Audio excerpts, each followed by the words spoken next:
एक बड़ी अजब दास्तान है हमारे मन की कि हमारा मन जिन इच्छाओं के साथ जीता है वह इच्छाएं कभी कभी प्रतीत होता है कि मन के स्तर से चली गई, हम निर्वासनिक हो गए, हम निरिच्छित हो गए और समाधि तक पहुंच गए और समाधि भी हो गई, परंतु हमारी इच्छाएं अदृश्य रूप से जीवित रहती हैं। और इस व्यक्ति के चित्त में भी एक इच्छा थी और वह इच्छा थी कि संसार से दुख, दमन, जुल्म दूर हो जाए। एक आदमी की जो ताकत है वो आदमी जितनी ही छोटी होती, पर आदमी की चाहते तो बहुत बड़ी होती।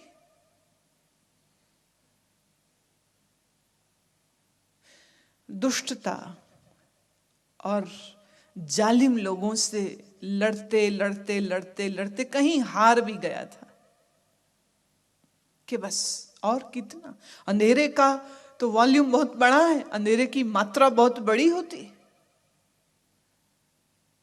जालिमों की संख्या बड़ी होती,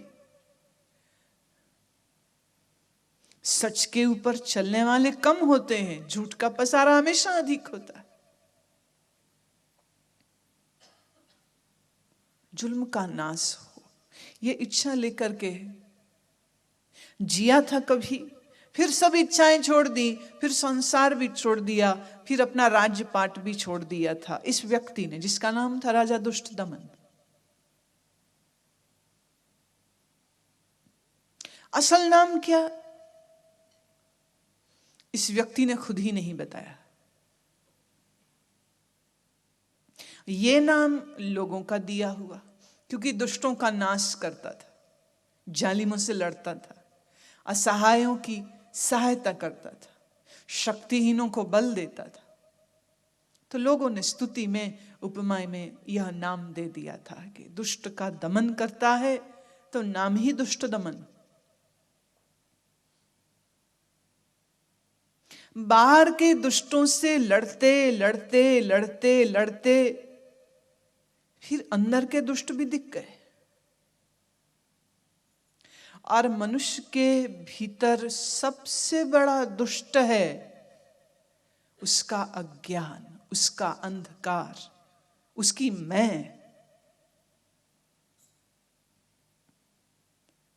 और अपने इसी मैं रूपी दुष्ट का नाश करने के लिए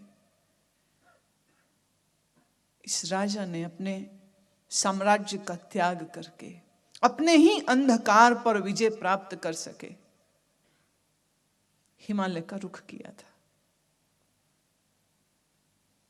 भीतर के दुष्ट तो हरि कृपा से मरे, वो तो काम हो गए। जिस सूरत को उस अकाल के साथ एक करना चाहते थे वो एक हो भी गई, जिस सच को खोजना चाहते थे उस सच का भी पता चल गया। अब जिस संकल्प से आए वो संकल्प पूरा हो गया, तो वो जो पीछे दबी हुई इच्छा है उस इच्छा के बलबूते से फिर एक और नया जन्म होता है।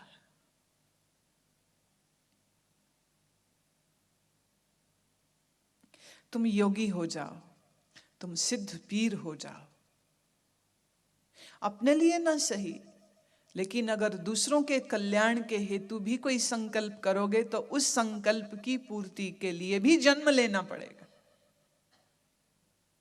पर इस जन्म में बंधन नहीं होता है, इस जन्म में अपने संकल्प की आजादी होती है।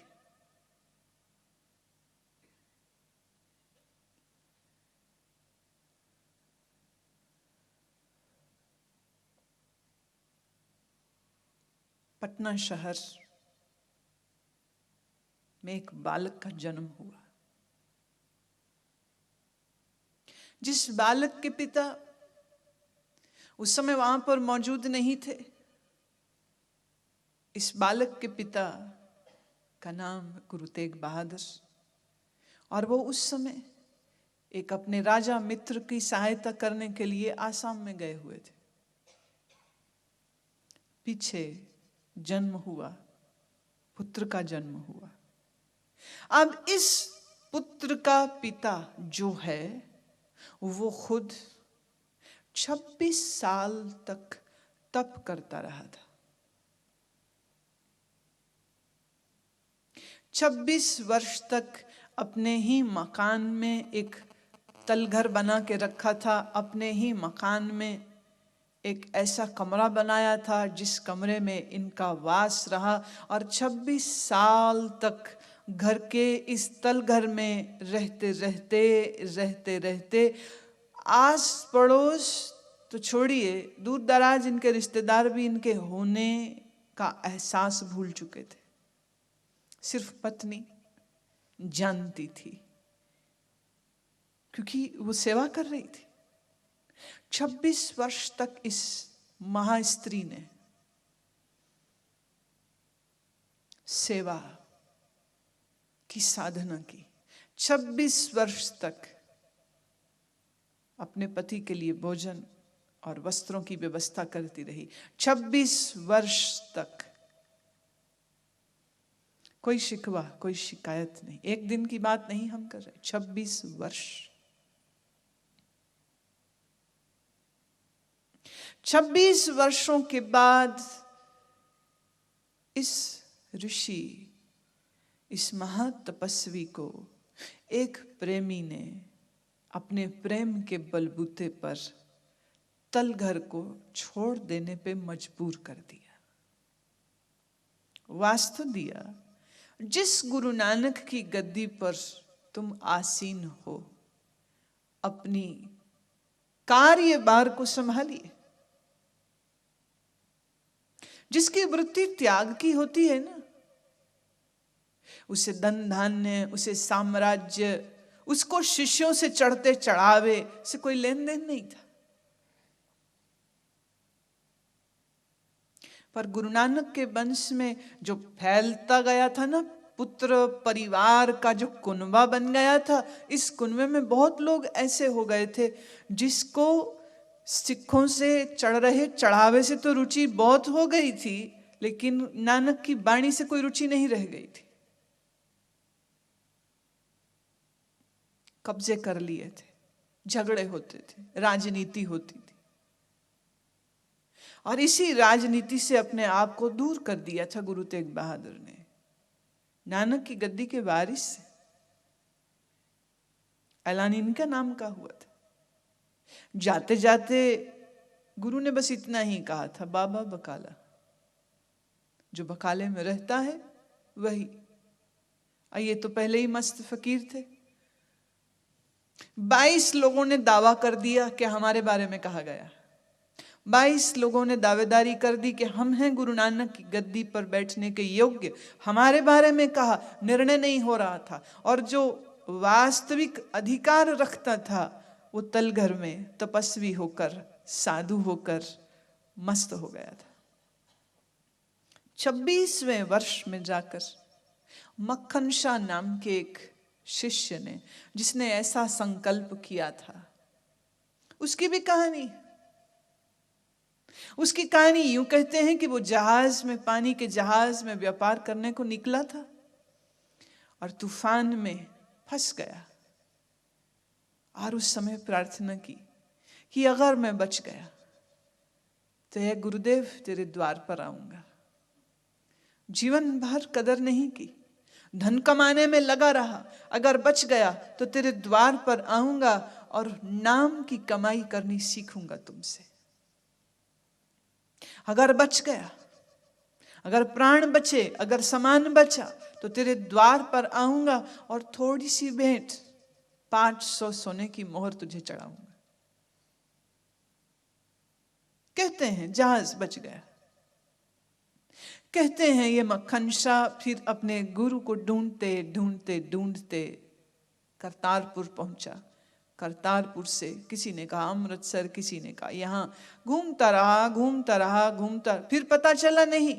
आजकल गुरु नानक की गद्दी के नामलेवा बकाले में रहते, तो बकाले जाता है। अब बकाले जाता है, वहां स्थिति और भी बड़ी खराब, वहां 22 दावेदार हैं, कौन है असल कौन है नकल, कैसे पता चले। व्यापारी था ना, धन की भाषा खूब समझता था।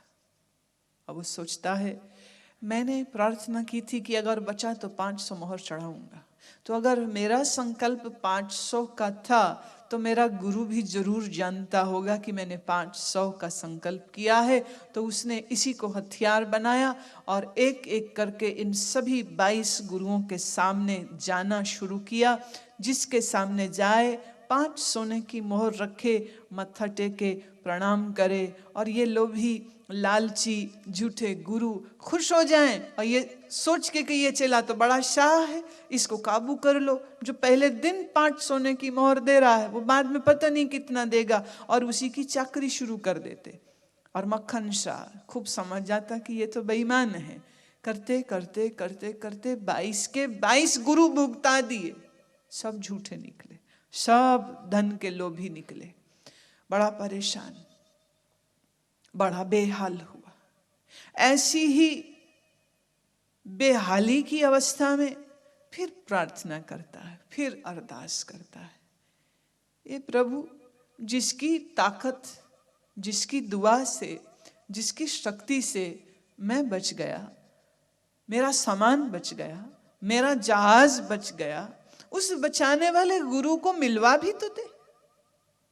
कब तक भटकूं, कब तक इन लोभी गुरुओं के बीच जाऊं और अपने मन को हर बार एक नई ठेस लगती है, कहां है, कौन है। रात प्रार्थना करके सोया, सुबह ही सुबह उठता है तो जाने क्यों दिल की आवाज आई कि चल बाहर निकल। घर से बाहर निकला, क्या देखता है एक स्त्री जा रही है। उसी स्त्री से पूछता है, माई तू बता, गुरु नानक की गद्दी के 22 नामवर हैं, और भी कोई है क्या? क्या और भी है कोई संत, कोई महापुरुष है कोई और? उस माई ने कहा, मुझे ये तो नहीं पता है कि वो कौन है या कौन नहीं है, पर इतना सुना है कि यहां एक औरत है जिसका पति सुना है घर ही में गुफा बनाकर तप कर रहा है। उस घर में 2 औरतें हैं, एक का नाम नानकी है, दूसरी का नाम गुजरी है। दोनों औरतें ही घर चलाती हैं। जा उनसे पूछ ले, पता नहीं तू किसको ढूंढता है। जा आया इनके घर। मक्खन शाह कहता है कि मुझे क्या आप दर्शन कराएंगे उस महापुरुष का जो तलघर में रहता है। गुजरी जी ने कहा, संभव नहीं है, मैंने ही उसका चेहरा नहीं देखा। आज 26 साल हो गए, मैंने ही उसका चेहरा नहीं देखा, मैं तुम्हें कहां से दिखाऊं।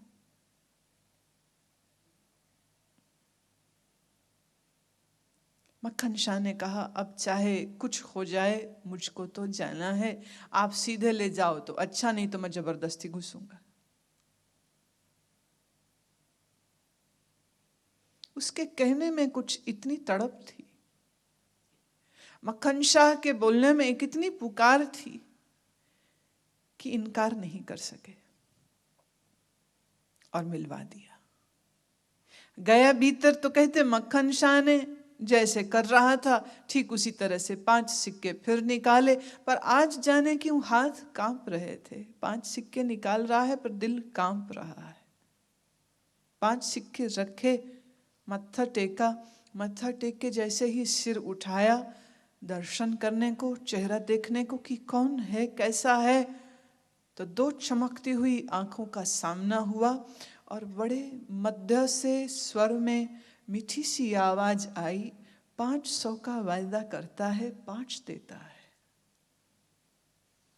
मक्खन शाह जवाब तो क्या देता, 500 मोहर तो क्या निकालता। खुशी से पागल हो गया, चीखने लग गया, शोर करने लग गया, गुरु लाधो रे, गुरु ढूंढ लिया, गुरु मिल गया, गुरु नानक की गद्दी का वारिस मिल गया, सच्चा वारिस मिल गया। 26 साल ग्रस्त में रहते हुए कोई आदमी 26 साल अपनी पत्नी से दूर रहे, 26 साल तक कोई कार नहीं, विहार नहीं, गुफा में रहे। 26 साल के बाद जब बाहर निकलता है तो अपने जीवन में जिस तप का अनुसंधान कर रहा था, और याद रहे जितना तप गुरु तेग बहादुर का उस गुफा में रहने का है, मेरी दृष्टि में 26 साल का तप उतना ही बड़ा उनकी पत्नी का है, जिसने समाज और परिवार के ताने मेने बातें जाने क्या कुछ सुना होगा, जाने क्या कुछ झेला होगा, पर जुबान बंद शीश झुकाए हुए अपने ऋषि पति की सेवा करती रही। उतनी ही बड़ी कुर्बानी है गुरु तेग बहादुर की मां की, जिसने अपने पुत्र को रोका नहीं, पुत्र को टोका नहीं कि ये तू क्या कर रहा है, घर में रह के मुझ बूढ़ी मां का ख्याल नहीं, अपनी जवान पत्नी का ख्याल नहीं। 26 वर्ष तक इस मां ने अपने मुख को सतनाम से सिल के रखा था।